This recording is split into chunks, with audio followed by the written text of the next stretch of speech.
What's good? It's your boy Maestro, and you're watching Delay a Game Hoops. What's going on? It's Delaybaro here with episode 2 of Who Got the Juice Now, podcast talking about all the trending players and teams that have caught my eye around the NBA. This week, we're going to talk about a couple of key young players who've taken the jump and their, I think, fourth year and then fifth year jumps, respectively. First guy I want to talk about is Coby White, Chicago Bulls. Yo, you got the juice now, man. Coby White's been really good, flying under the radar a little bit in Chicago this year. I think the main thing for that is obviously the Bulls are 9-16 now. You guys don't know, I'm a huge Bulls fan from Chicago. I actually just got back from the game today. They gave away these hats as far as their new artist series that they're doing. They lost 114-106 to the Nikola Jokic-less Nuggets, at least in the second half. Jokic got ejected on some questionable call. You guys can go back and watch the replay, but he got ejected for basically no reason, and the Bulls still couldn't pull it out in the second half. Obviously, the Nuggets are defending champions, and they have a lot of guys who've been stepping up this year, like Reggie Jackson, that Christian Brown, rookie Julian Strawther, and a few other guys kind of step up and lead them to victory. But Coby White I think he had 27 points, hit 5 threes, led the team in scoring. He's been really, really good this year. And to me, the main thing about him is he's a player that really, relies on confidence, especially with his shot. He hit a Bulls record, I think 11, 12 straight games with at least 3 3-pointers made.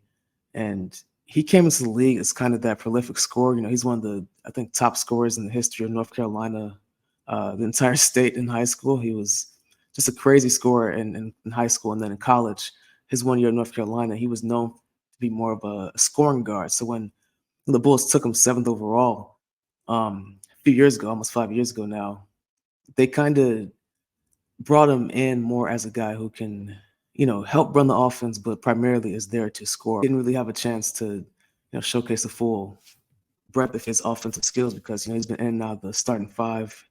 You add, as soon as they added Lonzo, that was the guy who's going to be the true floor general. So Coby White kind of had to learn on the fly and adjust a new role. And in the year that Lonzo actually came in, Coby White, he was coming off of an injury, so he had to come in and assimilate and just kind of be that instant offense bucket getter type of player off the bench. And that's a role that he's good in, and he actually was on the way towards mastering it last year. He was one of the Bulls' most consistent players down the stretch of last year, but I think he is somebody who was ready to take a next step this year. So when the Bulls, signed him to a 3-year extension in the offseason, I was one of the ones in the camp where I was like, okay, well, Lonzo was out the whole year. Why didn't you give Coby White the keys to, have a chance to start at least at point guard? Obviously with Levine, DeMar DeRozan, Patrick Williams, and Nikola Vucevic, there isn't a natural guy to set them up. So I was like, okay, well, Coby White's more of a scoring guard, but he's somebody who can at least give you an offensive punch, knock down threes.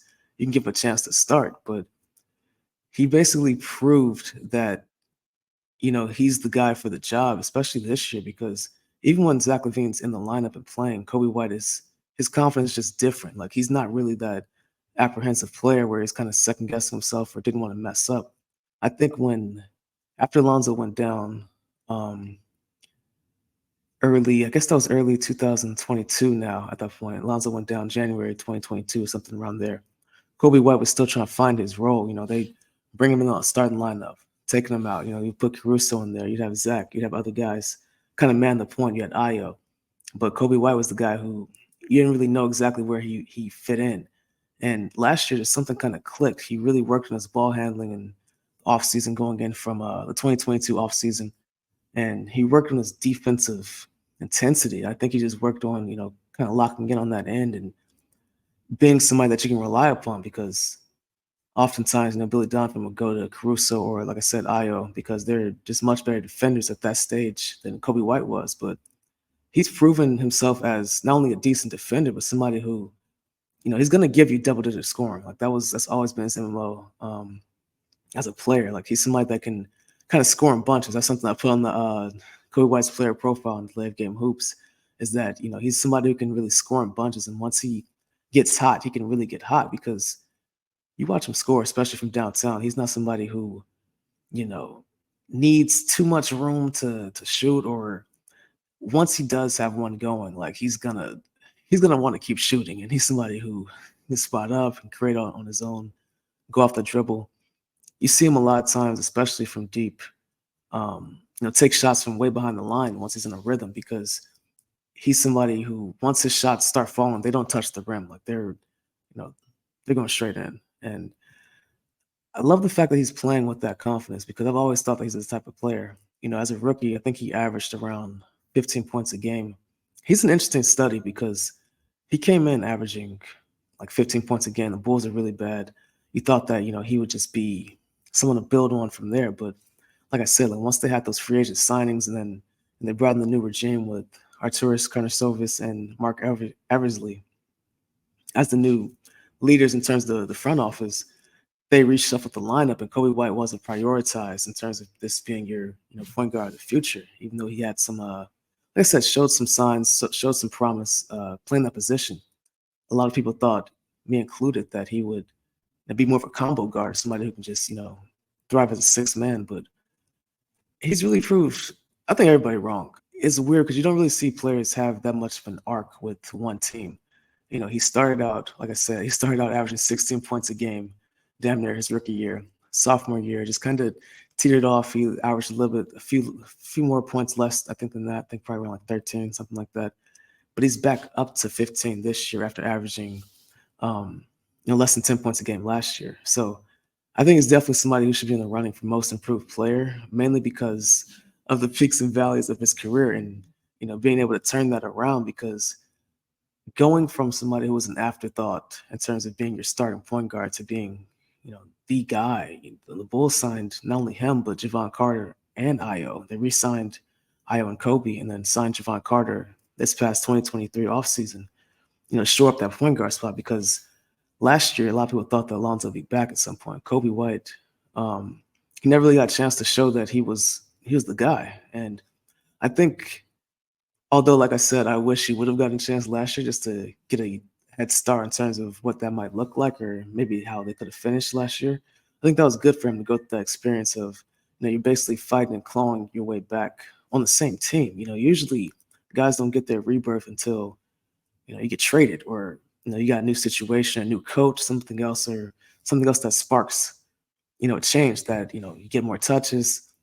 That hasn't been the case. And like I said, with or without Zach LaVine, I saw it with my own two eyes tonight. I was witness to just a more confident player. What I like about Coby White this year is he's mixing in a lot better shot selection. So if the shot's not there, he's somebody who can definitely hit Vucevic for those pocket passes, those passes in deep. And that's something that the Bulls have lacked since Lonzo's injury. Somebody who can just get Vucevic involved with easy buckets, those quick pick and pop mid-rangers, or straightaway threes, or just those quick hook shots in the paint. But if that's not available, obviously, he can get all the way in. He does really well at hesitating and stopping and going around the basket. He's such an underrated finisher around the rim. He's somebody who, he has like that soft finish. It's kind of, I would liken it to somebody like Zion Williamson in a way, or just guys who, when they're around the rim, it looks like they won't make it, but they put the ball up there so soft on the rim that then it just kind of just rolls in. He does a lot of like underhands, a lot of scoops, a lot of leaning one-handed shots where he'll like take the contact and then just contort his body in a way where he can make it, but he'll also prone to draw a foul as well. But for me, I think the most encouraging thing has been the production, the efficiency, but then also three-point shooting. I mean, the Bulls they've long been a team that has craved a lot more shooting, and they don't have a ton of shooters on the roster. The only guys I feel like I would classify as shooters are Coby White and Zach LaVine. But he's a volume shooter. He's a high volume shooter, but he's accurate. So that's the type of guy you want to be taking shots.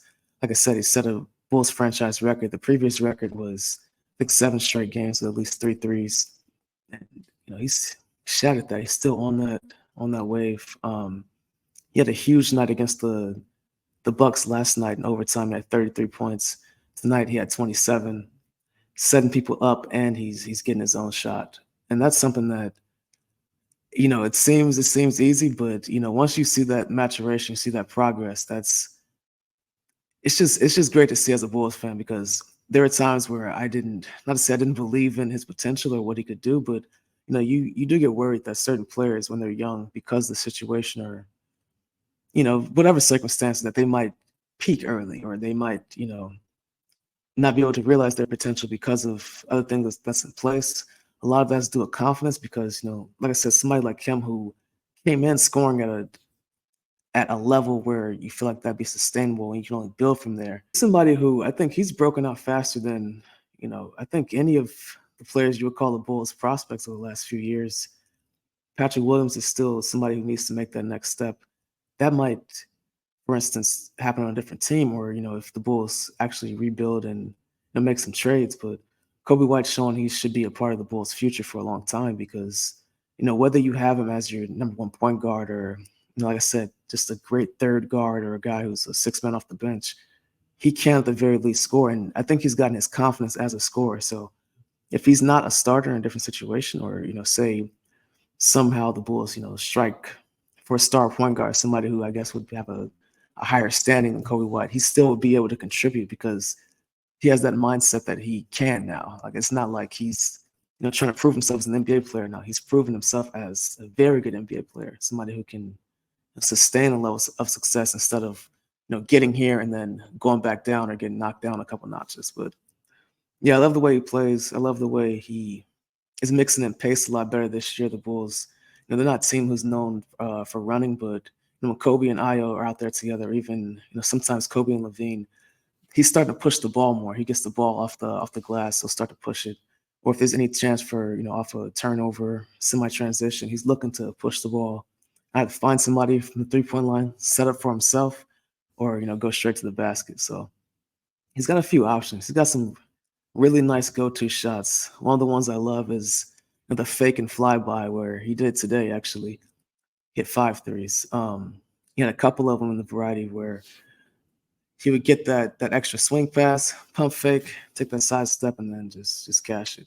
And like I said, shooters shoot, and he's literally the example of somebody who he gets a couple, it is over. Like, he's gonna have a big night. And the Bulls might have kind of found something in a weird way, because I think they wanted to reward Coby, like I said, with that extension, because of how well he played last year and the improvements he made, even though statistically it didn't look like he made huge jumps. But I think it's the fact that he's proven himself as a starting level point guard now, and he's not just somebody who is a stopgap guard. I think even if they do rebuild, he's somebody who you're looking at as well. Even if we have guys shuffling in and out of the lineup, you don't get a replacement for for instance, Levine or DeRozan. He's somebody who can still man the ship and get you upwards of 18, 20 points a night. Since Zach's been out, I don't know what the true numbers are, but I know he's been averaging at least 19, 20. I would say after these last couple games, he's got to be averaging up 20 points without Zach Levine in the lineup. And, Bulls brass, there's rumors going out that they wanted to see what the team was like, without Levine first, and then hold on to DeRozan and Vooch. Realistically, I still don't think we're going to be competitive enough to, win anything. We can definitely compete for a play-in berth or, low-end playoff spot, but I like the way that he's playing with his teammates, because he's playing free, he's playing loose, he's playing with more opportunity, and he's handling that responsibility very well. A lot of young guards, once again, because he's a young vet, somebody who's gone through different situations, he's able to adapt to, okay, Levine's out, I'm going to get more shots, but I'm still going to maintain the same efficiency that I have when Levine's playing. I'm not going to force it. I know I'm going to score more points, but I'm not going to force it where I'm putting my team at disadvantage. And he's still showing the defensive end too. Yeah, I just love the way he's playing. Once again, his situation is unique, because you just don't see that on one team, especially these days. Teams are so quick to give up on players. If the Bulls are in a different situation, had their draft picks, they definitely probably would have drafted a point guard over the last couple of years. You just don't see that. You don't see guys get second and third chances on teams where we're reshifting your role. We really want to make this work. But the player actually making the requisite changes to their game and the improvements to where it actually makes sense. But he's somebody who has really done that, and he definitely deserves recognition for that. As a leader, he's turning into more of a vocal leader on the court. He's somebody who plays with passion anyway, but he believes in himself now. There's such a difference when an NBA player starts to believe in what they can do on the floor, and the fact that they can dominate, especially scoring. Scoring obviously is the most essential part of basketball. He's really proven himself as the guy, or a guy to build around in Chicago. Coby White's got some good highlight tape.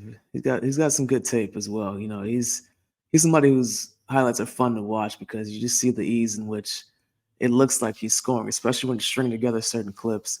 Like I said, I love the way he finishes around the rim because it's such a soft touch. He can go against the grain and finish. Oftentimes finishes, with the right hand, left side, or just different sides of the ball. He's got a pretty good floater. Doesn't use it too much, but he's got some good leaning shots, some good pull-ups in the mid-range area, and then sidestep threes, step backs. Such a rhythm scorer. He reminds me a little bit. I'm not going to say too much. He reminds me a little bit of how Ben Gordon used to score for the Bulls, where it would just come in bunches because he's shooting a lot of threes, but once they get hot, it's a joy to watch. And he doesn't often take bad shots anymore. That's something that he's really eliminated from his game. The fact that he doesn't take bad shots or as many bad shots these days has not only helped his efficiency, but his confidence situationally. And his teammates respond because they try and find him more. They try and find him, especially on the break. They love finding Coby White for transition threes, or if the Bulls really need a three, that's somebody that they're going to go to, even if whether it's a set play or if something breaks down, they find Vooch or DeMarcus double team. Same with Zach. Coby White's the guy who's usually the beneficiary, and he's converting way more this year. Yeah, like I said, he's somebody who really deserves to be recognized. So, Coby White. Yo, you got the juice now, man. All right, the next player who got the juice now, he's somebody who has made the leap from rising star to he's definitely making the All-Star team this year. Not only is his team good, but he keeps taking the next steps. And kind of similar to Coby White, I wouldn't say they have similar games, but they have similar approaches to the game. And he's really developed, and I wouldn't even call him a Robin to Joel Embiid's Batman, but that second star, that point guard that Philly's actually been looking for a long time. And I just love the entire evolution of Tyrese Maxey. Yo, you got the juice now, man. You just look at his numbers this year. Once again, some of these guys, once they take that first step into stardom or rising stardom, like Maxey did last year, I think he was over 20, 21 points. There's a question of whether they can make that next leap. And whether you want to call that from rising star to superstar, you see it with Tyrese Halliburton in Indiana this year, where he's leading the league in assists and just scoring at such a high clip and taking over games. As the takeover ability is something that's really underrated in the NBA, because guys are talented across the board, and are you able to translate that talent into wins? Are you able to translate that talent into you being circled on the scouting report as, if we limit this person, then we have a chance to win. They haven't figured that out with Maxey. I don't think any team's going to figure that out anytime soon with him because he plays such an efficient brand of high speed, fast-paced basketball. Questions for him coming out of Kentucky a few years ago was, I think, his jumper. And the fact that he is so good from downtown now is with his pull-up. His pull-up jumper is a sight to behold. He's somebody who can work off of handoffs. He can work off of, just going downhill and getting to the basket. The fact that he is one of the fastest players in the NBA just opens up, not only driving lanes for him, it opens up the shot. You can't double team Embiid because you can find Maxey. They have other guys like Tobias Harris, Kelly Oubre, who can knock down shots. But, Maxey's over here shooting at 50% clip as a guard, as somebody who A1 floater. Like, he has one of the best floaters in the NBA.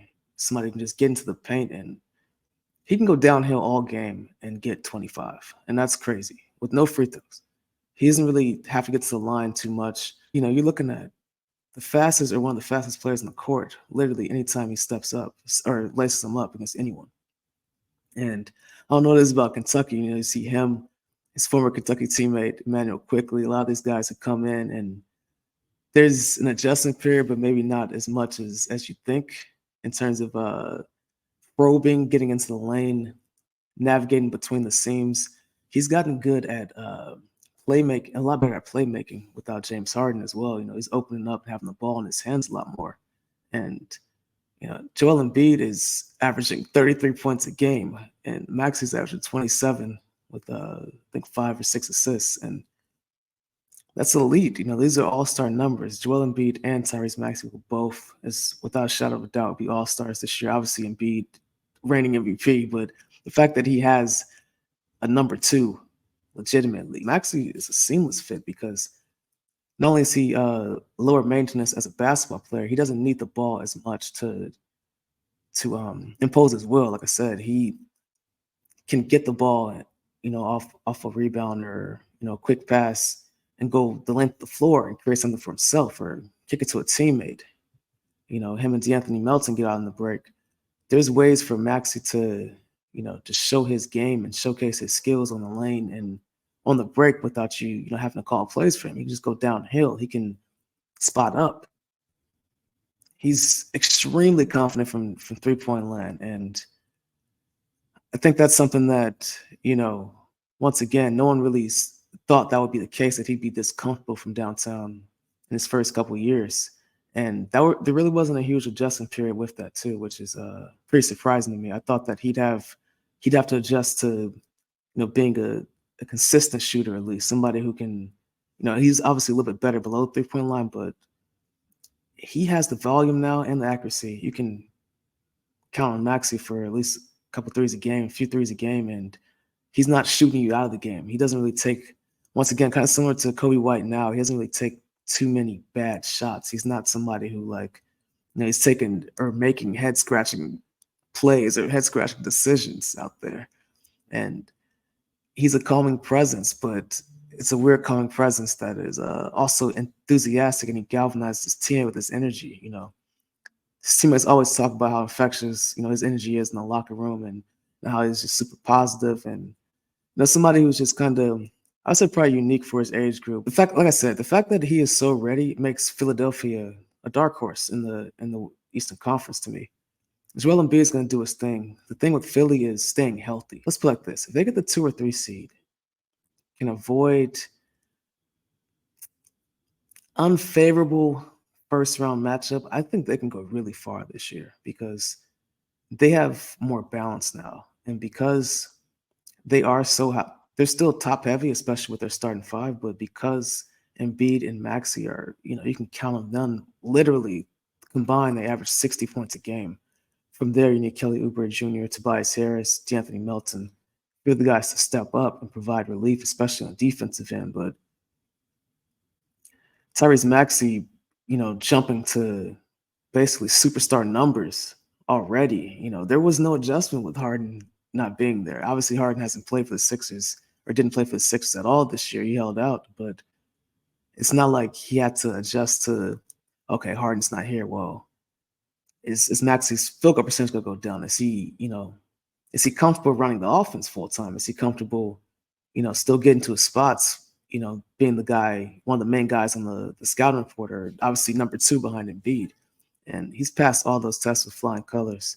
And the Sixers, that's something that they really were banking on, because their willingness to give up James Harden, and, you know, obviously that was an unfixable situation, but their willingness to hand the keys over to Maxey, it's because they were so confident that he was ready. And they didn't hesitate, they didn't second guess. They were like, obviously, once Harden, you know, the trade was made, they surrounded themselves with, like, veteran role players like Robert Covington. They reacquired him, and then got Nicholas Batum. They said basically, Maxey and Embiid, we're gonna go as you two go. You know, this is our 1-2 punch. We're gonna move forward. And Philly's done really well. They're, one of the best teams I've seen in the Eastern Conference this year, and Tyrese Maxey is a huge part of that. Maxey is another guy with some fun tape. I recently did a highlight video of him, and 6-minute video. Go check it out on Delay of Game Hoops on YouTube. I'll give you a little sneak preview of the video right now. But yeah, Maxey is he can get downhill. I love his finishing ability. He's so creative. He has incredible dexterity with his body, moving in the air. Loves to go around defenders obviously for verses. Uses the rim really well as protection. He can absorb contact, although he looks, I wouldn't say slight, but he doesn't, he's not the biggest point guard in terms of build, but he does a good job of bouncing off of players and still converting. His touch around the basket, kind of similar to, like I was talking about Coby White, just the soft touch. His touch is a little bit different because there's a little bit more arc involved with some of his floaters. He doesn't take the floaters as much these days, but he still takes that mid-range jumper to keep people honest. But as a spot-up shooter, he's similar with White, where he gets a couple going down. Those aren't touching the rim either. And not only that, he's taking them from way beyond the three-point line. And you just can't sag off. Like, if I was going to scout him for it, maybe when he was a rookie, 3 years ago, then that made sense. But now it's like you literally cannot leave him alone from anywhere. He's just hyper efficient as a player. And his pace of play is like he can mix it up on you, where if he's not going downhill, Philly can play it and slow it up, and he can spot up from beyond the three-point line, or, pump fake and drive and kick. They're not a team that has a ton of shooting throughout the entire roster, but where they do, he does a good job of finding guys in the right pocket. The fact that he's not going out of control and playing at that, that breakneck pace at times, it's just impressive. I think, once again, that makes them scary because he is somebody who is going to be ready for the moment when they play these upper echelon teams like Boston and Milwaukee and a few other teams in the Eastern Conference that will give them a nice run in the playoffs. And that's all, Philly's going to be judged by. Even though Maxey's clock is a lot different from Embiid, they're still going to be projected to win, expected to at least go far. Philadelphia definitely can't suffer another early exit in the playoffs, especially on the first round, especially not after, like I said, Maxey and Embiid are dominating this year, because now you're looking at it as, you have 2 all-stars on your team and then pretty decent supporting cast. Sure, their bench isn't where it needs to be, but the fact they've added vets, like I said, with Batum and Covington, to go along with a literal star duo from inside out with Maxey and Joel Embiid, Philly should go far. Tyrese Maxey's last 5 games as of this recording: November 27th against the Lakers, 31 points, 9 of 20 from the field, 45%, 5 of 12 from 3. Like I said, the accuracy is there, but then the volume, shot 12 threes, made 5 of them. The next night, they lost to the Pelicans, but Maxey had 33 points, went 13 for 25, had 3 assists, 4 turnovers. Obviously, that's not a great floor game, but the next night, he had 7 assists, 0 turnovers, had 26 points, 50% from the field. Game after that, 30 points, 7 assists, no turnovers. In the most recent game against Washington, 8 for 13 from the field, 24 points in 25 minutes, 5 for 9 from deep, 6 assists, 2 turnovers. Look, that is as elite as it comes. Tyrese Maxey is definitely a 2024 All-Star and a player to watch for the rest of the year. Yo, you got the juice now, man. That's a wrap on the second episode of Who Got the Juice Now. Host Delaybaro. Appreciate you checking in and listening to what I got to say about a couple of the up-and-coming young players in the league. Obviously, I have to shout out my guy, Coby White, for the Chicago Bulls. It's my hometown team. That's my favorite team. And, he's crossing over into being a very, very good NBA point guard, a leader on the floor, reliable scorer, reliable distributor. Love the way that he's matured over the last couple of years, just all aspects of his game, and just handling the pressure of, different situations. Like I said, from a rookie coming in, averaging 16 points, to having just peaks and valleys as a player, and then building himself back up on the same team is, you definitely have to applaud that and pay attention. And like I said, with Tyrese Maxey, he's a bona fide all-star this year. There's no question about that. His efficiency as a point guard, his pace, and his confidence just kind of makes you want to believe that Philly can, go far this year. Obviously, with Embiid playing at MVP level again, he's one of the front runners. Has a chance to win it again, but the fact that him and Maxey are, combining for 60 points a game, and Philadelphia is looking so good on both ends of the floor, I think they have a chance to go far, and you definitely got to pay attention to them. So, until next time, we're going to talk about some more teams, mix it up a little bit, a couple young players, and just keep it locked. Obviously, check out Delay Game Hoops on YouTube, doghoops.com. Until next time.